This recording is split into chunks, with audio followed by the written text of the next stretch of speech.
미국에서는 근로자들이 해고를 당해도 빠르게 재취업되고 있고 연봉 삭감도 없는 기현상이 지속되고 있습니다. 아마존이 버지니아주 크리스탈시티에 신설키로 한 제2본부 신축 공사를 일단 중지키로 해 큰 파장을 일으키고 있습니다. 미국에서 연봉을 많이 받는 대학 전공들은 공학 계열에 몰려 있으며 인문사회학 전공자들보다 2배나 많은 것으로 나타났습니다. 미국 내에서 현금 인출기, ATM 기기가 팬데믹 이후 매년 줄어들고 있는 것으로 나타났습니다. 세계 경제가 올 초에 놀라운 활력을 보여주고 있어 불경기 위험은 낮아지고 물가 불안은 더 길어질 것으로 전망되고 있습니다. 여러분 안녕하십니까? 워싱턴 뉴스 투데이입니다. 미국에서는 해고돼도 빠르게 재취업하고 연봉 삭감도 없어 해고돼도 괜찮거나 더 낫다는 소리를 듣고 있습니다. 테크 업종을 중심으로 대기업들이 지난해 11월과 올 초에도 대량 감원 태풍을 몰아치고 있지만 실업률은 더 떨어지고 실업수당 청구도 늘어나지 않고 있습니다. 안혜린 기자가 보도합니다. 미국 경제의 버팀목인 고용시장에서 보기 드문 기현상이 지속되고 있습니다. 초대형 기업들이 대량 감원 태풍을 몰아치고 있어도 중소업체들이 채용 열풍을 보여 뜨겁고도 강력한 고용 성적으로 모두를 놀라게 하고 있습니다. 미국의 근로자들은 어느 날 갑자기 해고 통지를 받더라도 매우 빠른 시일 안에 재취업하고 연봉도 삭감되지 않고 있어 더 낫다며 미소 짓고 있다고 CBS 뉴스가 3일 보도했습니다. 해고된 2,000여 명을 대상으로 설문조사한 결과 절반 이상이 해고되자마자 또는 해고되기도 전에 새 직장을 잡았다고 답변했습니다. 또 다른 25%는 해고된 직후 새 직장 후보들로부터 잡 오퍼를 받아놓고 있다고 밝혔습니다. 해고돼도 75% 이상이 빠른 시일 내 재취업할 수 있는 상황임을 보여주고 있다고 CBS 뉴스는 해석했습니다. 이와 함께 해고된 후 재취업한 미국인들의 80%는 새 직장에 재취업 시 연봉을 삭감당하지 않았다고 밝혔습니다. 미국에서는 보통 해고 후 재취업하는 데 시간이 걸려 실업수당으로 버티고 재취업 시에는 직전 연봉보다 삭감되는 게 상례였는데 요즘은 판이한 기현상을 보이고 있는 것이라고 CBS 뉴스는 전했습니다. 구글과 페이스북, 마이크로소프트, 아마존 등 테크 업종의 초대형 회사들이나 대형 금융기관 등에서 밀려났다고 해도 그 아래 규모의 중소업체, 창업회사들이 즉시 영입해가고 있기 때문에 빠른 시일 내에 재취업하고 연봉 삭감도 없는 것으로 해석되고 있습니다. 더욱이 미국의 대표적인 대기업일수록 해고하는 직원들에게 세버런스라는 일종의 위로금을 지급하고 있는데 평균적으로 16주를 지탱할 수 있는 금액으로 간주되고 있습니다. 이는 통상 9주간 받을 수 있는 실업수당보다 더 오래 버틸 수 있는 금액입니다. 이에 따라 대량 감원 태풍이 몰아치고 있음에도 실업수당에 의존할 필요가 없기 때문인 듯 신규 실업 청구 건수는 지난주 19만 건으로 오히려 2,000건 감소했으며 팬데믹 직전의 주당 평균 22만 건에 못 미치고 있습니다. 올 1월의 실업률은 3.4%로 떨어져 54년 만에 최저치를 기록하고 있고 한 달간 전달보다 2배, 예상치보다는 3배나 많은 무려 51만 7천 개의 일자리를 늘린 고용 열풍을 보여 모두를 놀라게 한 바 있습니다. WKTV 뉴스 안혜란입니다. 온라인 상거래 공룡업체인 아마존이 노던 버지니아 크리스탈시티에 신설키로 한 제2본부 신축 공사를 일단 중지하는 결정을 내려 큰 파장을 일으키고 있습니다. 아마존은 18,000명의 감원을 발표한 데 이어 제2본부 신축 공사의 일시 중지를 결정한 것이어서 아마존의 북버지니아 투자에 큰 차질을 빚고 지역 경제에도 타격을 가할 것으로 우려되고 있습니다. 서부 워싱턴주 시애틀에 있는 제1본부에 이어 수도 워싱턴 DC의 문턱인 크리스탈시티에 제2본부를 신축하려는 아마존의 야심찬 플랜에 제동이 걸리고 있습니다. 아마존은 버지니아 알링턴 카운티 크리스탈시티에 신축하려는 제2본부 공사를 일시 중단키로 결정했다고 블룸버그 통신에 이어 악시오스가 보도했습니다. 당초 아마존은 크리스탈시티에 세울 제2본부 신축 공사 중에서 사전 공사를 올해에 착공해 내년 6월에 1단계로 매트파크를 개장할 계획이었습니다. 아마존 측은 얼마 동안 착공을 중지해 미룰 것인지는 아직 확정되지 않았다고 밝혔으나 전체 제2본부 신축 공사가 수년될 것으로 예상되고 있습니다. 아마존은 25억 달러를 투자해 280만 평방피트의 22층짜리 건물 3개동을 신축하는 등 대형 공사에 착수할 채비를 해왔습니다. 1단계로 개장하는 매트파크에는 14,000명이 근무하게 되는데 아마존 측은 이미 8,000명을 고용했다고 밝혔습니다. 2단계로 문을 여는 펜플레이스에는 극장과 식당, 시범 판매장 등 대중들을 위한 공간도 포함되어 있습니다. 아마존 측은 사전 공사를 일시 중지키로 했으나 수도권에 제2본부를 신설해 2만 5천 명을 고용하고 수도권과 나아가 동부 지역을 활성화한다는 목표와 계획 전반에는 변함이 없다고 강조했습니다. 아마존은 지난 2017년 서부 워싱턴 시애틀에 있는 제1본부에 이어 동부 지역에 제2본부를 신축한다고 발표하고 주요 도시들의 유치 경쟁을 불러일으켰습니다. 아마존은 그중에서 워싱턴 DC와 레이건 공항과 인접한 알링턴 카운티 크리스탈시티와 뉴욕시 롱아일랜드 등 두 곳을 선정 발표했다가 롱아일랜드는 취소하고 크리스탈시티 하나로 확정했습니다. 아마존이 크리스탈시티에만 25억 달러를 투자하고 2만 5천 명을 채용할 것으로 밝히자 알링턴 카운티는 2,500만 달러 상당의 패키지 등 각종 인센티브를 제공키로 화답해놓고 있습니다. 아마존 제2본부가 신축되면 직접적인 투자와 고용 효과뿐만 아니라 동부 지역 온라인 상거래를 주도하는 중심지로 저장과 배송 관련 각종 서비스 업종까지 활성화시켜 지역 경제에 상당한 경제 효과를 가져다 줄 것으로 기대되고 있습니다. 미국에서 연봉을 많이 받는 대학 전공들은 공학 계열에 몰려 있어 공대 졸업생들의 초봉이 인문사회학 전공자들보다 거의 2배나 많은 것으로 나타났습니다. 뉴욕 연방은행이 발표한 대학 전공별 평균 연봉을 보면 1위는 화학공학으로 7만 5천 달러인데 비해 소셜 서비스, 신학 전공자들은 3만 7천 달러로 2배나 차이 나고 있습니다. 장서율 기자의 보도입니다. 미국 대졸자들의 초기 연봉은 전공에 따라 최고와 최저 수준이 2배나 되는 격차를 보이고 있습니다. 뉴욕 연방은행이 발표한 대학 전공별 초급 연봉 평균액을 보면 1위는 화학공학으로 7만 5천 달러나 되는 것으로 나타났습니다.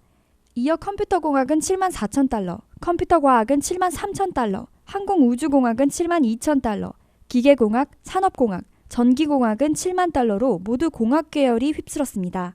인문사회학에서는 그나마 경제재정 전공이 6만 달러대를 기록하고 있습니다.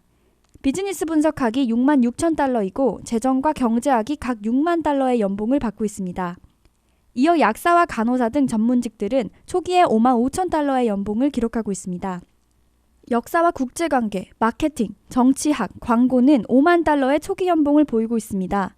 미국 대졸자들의 전체 평균 연봉은 5만 달러로 뉴욕 연방은행은 집계하고 있습니다. 사회계열 전공자들은 전체 평균 연봉인 5만 달러 아래를 기록하고 있습니다. 언론 전공자는 4만 5천 달러, 외국어 전공자는 4만 3천 달러, 교사들은 4만 달러를 받고 있습니다. 게다가 레저 호텔 등 환대업종 전공자들은 초기 연봉이 3만 8천 달러에 그치고 있습니다. 소셜 서비스와 심리학 전공자들은 각 3만 7천 달러의 초임 연봉을 받고 있습니다. 대학 전공자들 중 가장 낮은 연봉을 받고 있는 전공은 신학으로 3만 6천 달러라고 뉴욕 연방은행은 밝혔습니다. 초임 연봉뿐만 아니라 중진 평균 연봉에서도 공학 계열과 인문사회계는 큰 격차를 보이고 있습니다. 초임 7만 달러대인 공학 계열 전공자들은 중진 평균 연봉이 모두 10만 달러를 넘고 있습니다. 이에 비해 비즈니스 분석과 재정, 경제학 전공자들은 중급 연봉도 10만 달러까지 올라갑니다. 또 중급 연봉이 약사는 10만 달러, 간호사는 7만 5천 달러이고 국제관계, 마케팅, 정치학, 광고학 등은 8만 달러대를 보이고 있습니다.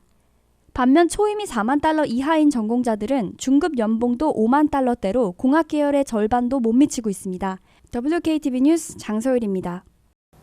미국 내에서 현금 인출기, ATM 기기가 팬데믹 이후 매년 줄어들고 있는 것으로 나타났습니다. 그러나 아직 현금과 체크의 입출금에 유용하게 쓰이고 있어 완전 사라지지는 않을 것으로 예상되고 있습니다. 안혜린 기자가 보도합니다. 미국에서 현금 없는 사회가 가시화되고 있는지 주목되고 있습니다. 1969년 미국에 처음 등장해 50년 동안 각광받아온 현금 인출기, ATM 기기가 매년 줄어들고 있습니다. 월스트리트 저널은 3일 팬데믹 여파와 결제 수단의 급변으로 ATM 기기들이 매년 줄어들고 있다고 보도했습니다. 미국 내 ATM 기기는 팬데믹 직전인 2019년 47만 개로 절정을 이뤘습니다. 그러나 2022년 말에는 45만 1,500개로 3년 만에 1만 8,500개, 4% 줄었습니다. 감소폭이 빠르거나 대폭적인 것으로 보기는 어렵지만 50년 동안 늘어만 오다가 팬데믹 이후 감소세로 돌아온 것이어서 대표적인 세태 변화의 상징으로 꼽히고 있습니다.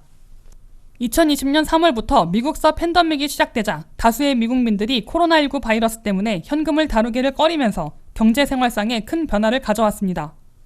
이때부터 특히 대다수 미국민들이 온라인 쇼핑에 몰리면서 현금이나 체크 대신에 온라인 전자로 결제하기가 대세를 이루게 됐습니다. 공과금을 지불할 때나 다른 사람에게 돈을 보내는 송금을 할 때에도 전자거래를 이용했습니다. 특히 젊은 층일수록 온라인 쇼핑과 온라인 결제, 온라인 송금을 선호하고 있습니다.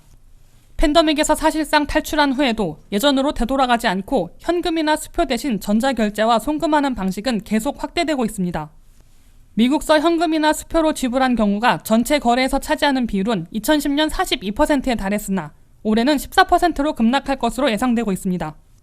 미국민들은 10여 년 전만 해도 거의 절반을 현금이나 수표로 지불했는데 이제는 10%대로 매우 드물어졌다는 뜻입니다. 웰스파고와 JP 모건 체이스 등 대표적인 은행들은 이용도가 낮거나 범죄의 타겟이 되고 있는 지역의 ATM 기기들부터 폐쇄하고 있다고 밝혔습니다. 하지만 ATM 기기는 여전히 시간에 구애되지 않고 아무 때나 소액의 현금 인출이나 소액의 팁, 특히 수표들을 입금하는 데 유용하게 쓰이고 있어 완전히 사라지지는 않을 것으로 월스트리트 저널은 강조했습니다. WKTV 뉴스 안혜린입니다. 미국과 유로 지역, 중국까지 세계 경제가 올해 초 놀라운 활력을 보여주고 있어 불경기 위험이 획기적으로 낮아지는 대신 물가 불안은 내년까지 더 길어질 것으로 수정 전망되고 있습니다.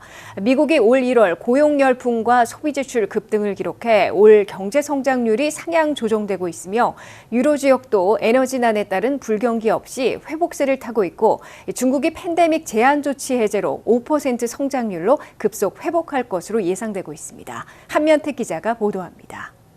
2023년 올해가 가장 힘겨운 한 해가 될 것으로 우려됐다가 새벽부터 세계 경제가 놀랄만한 활력을 보이고 있어 불경기 우려를 갈수록 불식시키고 있습니다.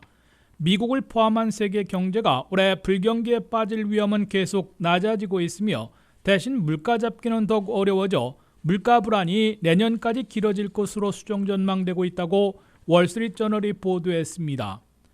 월스트리트저널은 S&P 글로벌의 제조업 산출 지수를 보면 2월 초 현재 50.8로 7개월 만에 처음으로 상승했으며 화랑을 의미하는 50을 넘어섰다고 강조했습니다.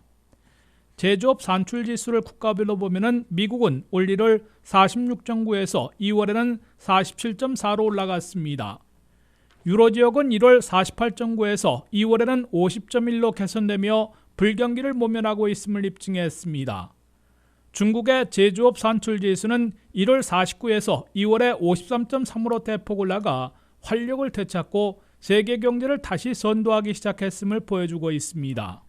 미국 경제에서는 올 1월 실업률이 3.4%로 54년 만에 최저치를 기록했을 뿐만 아니라 한 달간 전달보다 2배, 예상치보다는 3배나 되는 51만 7천 개 일자리를 급증시켜 모두를 놀라게 했습니다. 이어 미국 경제의 70%나 차지하는 미국민들의 소비 지출은 1월에 1.8%나 급등하며 2년 만에 최고치를 기록했습니다. 경제분석기관 무디스는 이번 주 발표한 보고서에서 미국의 올해 경제 성장률을 당초 0.5%에서 0.9%로 대폭 올려잡았습니다. 무디스는 또 유로 지역의 올해 성장률도 0.5%로 상향 조정하며 러시아의 석유와 가스 공급 축소에 따른 에너지난으로 불경기에 빠질 것으로 단정했다가 플러스 성장으로 급속 회복하고 있다고 수정했습니다. 여기에 중국의 올해 경제 성장률은 당초 4% 예측에서 5% 상승으로 올려잡았습니다. 중국이 새해벽부터 팬데믹 제한 조치들을 전격 해제하고 있어 경제 생산 활동과 관광 등에서 활기를 띨 것으로 무디스는 내다봤습니다.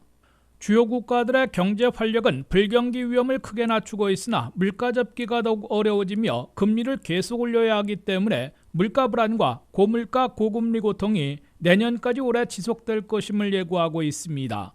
WKTV 뉴스 한면택입니다. 이상으로 워싱턴 뉴스투데이를 마치겠습니다. 시청해주신 여러분 고맙습니다.